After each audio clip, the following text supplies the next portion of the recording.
911, where's your emergency? 11th and Locust, is anybody hurt? 2 cars, no injuries. Are they blocking the roadway? Okay, ma'am, I got an officer on the way there to the 11th and Locust. Thank you for calling. In the very beginning, we had 2 separate PSAPs in the county, one in the county and one in the city. Because of the need to save money and to get better services for the community, elected officials decided to consolidate. After the bids came in and Solacom won the bid, we selected them based on the RP requirements and their IP base and ready for next generation 911 capabilities. The system as a whole has made a big difference because we can have the telephone and the CAD and everything integrated. There was a significant cost savings.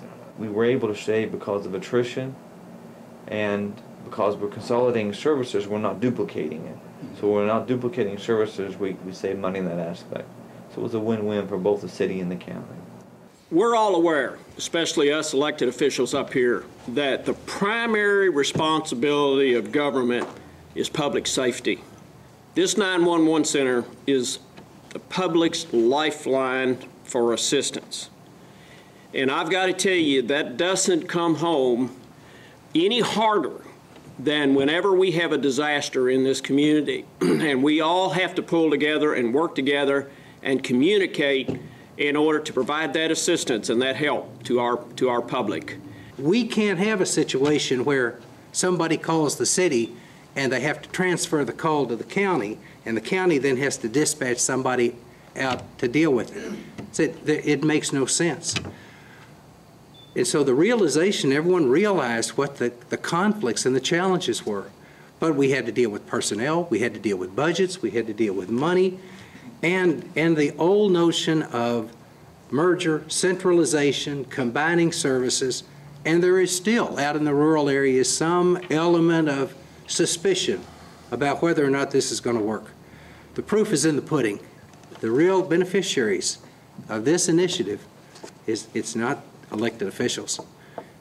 It's the citizens of Owensboro and Daviess County, because they will be served better and more completely and more swiftly than they have in the past. It will save taxpayer dollars.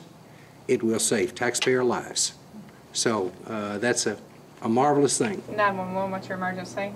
We have currently 25 employees full-time, and we have 4 part-time dispatchers.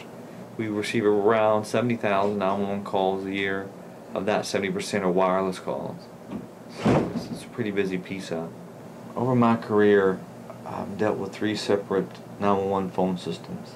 Solacom is one of the easiest to configure and to manage. We can modify it ourselves.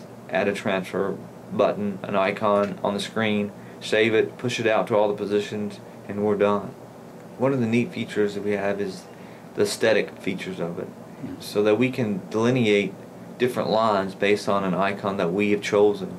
For example, for the city police line, Owensboro Police Department, we have the Owensboro Police Department badge. For the county sheriff, we have the county sheriff badge.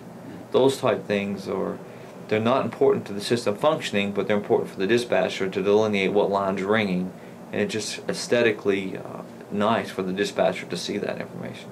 The new system is a lot quicker. It's easier to function, one touch, and I can transfer to just about anyone. We had a suspicious person trying to break into a vehicle, and it was a county address. The county address bordered a city subdivision, so we dispatched a county sheriff unit as we would normally. And because the information that the deputy received that the suspect ran into a city subdivision, within 30 seconds we had a city patrolman en route to that location to back up the county sheriff, and they apprehended the suspect who had felony warrants out of another state. So because we were all in the same area together and could communicate, it saved the community by arresting a felon off the street, and it could have saved an officer's life by having someone there as a backup.